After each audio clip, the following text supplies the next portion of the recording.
வணக்கம் நண்பர்களே. இன்று உலகம் முழுவதும் கோடிக்கணக்கான மக்கள் தினமும் இன்ஸ்டாகிராமை பயன்படுத்துகிறார்கள். காலையில் கண் விழித்ததும் இன்ஸ்டாகிராம், இரவு தூங்கும் முன்பும் இன்ஸ்டாகிராம். சிலருக்கு இது ஒரு பொழுதுபோக்கு, சிலருக்கு இது ஒரு தொழில், சிலருக்கு இது வருமானம் தரும் தளம். ஆனால் சில குடும்பங்களில் இன்ஸ்டாகிராமின் அளவுக்கு மீறிய அல்லது பொறுப்பற்ற பயன்பாடு உறவுகளில் விரிசல்களை உருவாக்குகிறது என்று பலர் கவலை தெரிவிக்கிறார்கள். அப்படியானால் இன்ஸ்டாகிராம் தான் காரணமா அல்லது அதை பயன்படுத்தும் விதம்தான் காரணமா? இந்த வீடியோவில் முழுமையாக பார்ப்போம். இன்ஸ்டாகிராம் ஒரு நல்ல கருவி. முதலில் ஒரு விஷயத்தை தெளிவாக புரிந்து கொள்ள வேண்டும். இன்ஸ்டாகிராம் ஒரு சமூக ஊடகத்தளம் மட்டுமே. அதன் மூலம் சிறு தொழில்கள் வளர்கின்றன, கலைஞர்கள் பிரபலமாகிறார்கள், மாணவர்கள் கற்றுக்கொள்கிறார்கள், பலர் தங்கள் திறமைகளை உலகத்திற்கு காட்டுகிறார்கள், குடும்பத்தினரும் நண்பர்களும் தொடர்பில் இருக்க உதவுகிறது. அதனால் இன்ஸ்டாகிராமை முழுமையாக குறை சொல்ல முடியாது. பிரச்சனை எங்கே ஆரம்பிக்கிறது? ஒரு குடும்பத்தில் அனைவரும் ஒரே அறையில் இருக்கிறார்கள். ஆனால் அப்பா ஒரு போனில், அம்மா ஒரு போனில், மகன் ஒரு போனில், மகள் ஒரு போனில். அனைவரும் அருகில் இருந்தாலும் யாரும் ஒருவருடன் ஒருவர் பேசுவதில்லை.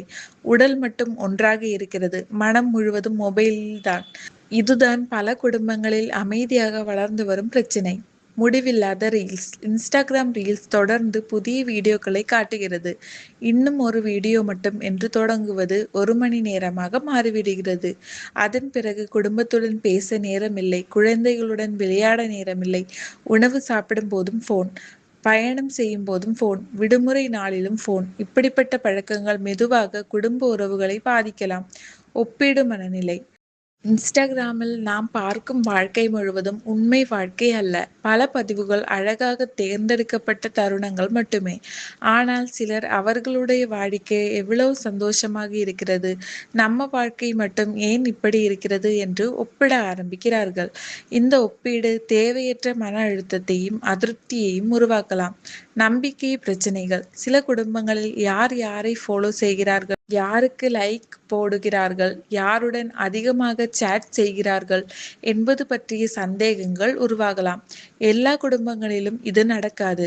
ஆனால் சிலரிடம் நம்பிக்கை குறைதல் மற்றும் தவறான புரிதல்கள் உருவாக காரணமாக இருக்கலாம். குழந்தைகள் என்ன கற்றுக்கொள்கிறார்கள்? குழந்தைகள் பெற்றோரை பார்த்துதான் அதிகம் கற்றுக்கொள்கிறார்கள். பெற்றோர் எப்போதும் போனில் இருந்தால் குழந்தைகளும் அதையே இயல்பாக நினைக்கலாம். அதன் விளைவாக படிப்பில் கவனம் குறையலாம், வெளியில் விளையாடுவது குறையலாம், குடும்ப உரையாடல்கள் குறையலாம், திரை நேரம் அதிகரிக்கலாம். இன்ஃப்ளூயன்சர்களின் வாழ்க்கை வர்சஸ் உண்மை வாழ்க்கை. இன்ஸ்டாகிராமில் அனைவரின் வாழ்க்கையும் மிகவும் அழகாக தெரியும். ஆனால் கேமராவுக்கு பின்னால் இருக்கும் சவால்கள் நமக்கு தெரியாது. எனவே சமூக ஊடகங்களில் பார்க்கும் வாழ்க்கையை நம் வாழ்க்கையுடன் ஒப்பிட வேண்டாம்.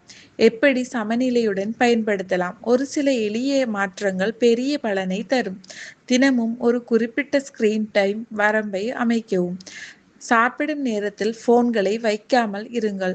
தினமும் குறைந்தது 30 நிமிடங்கள் குடும்பத்துடன் பேசுங்கள். வாரத்திற்கு ஒரு நாள் சமூக ஊடக பயன்பாட்டை குறைத்து குடும்பத்துடன் நேரம் செலவிடுங்கள்.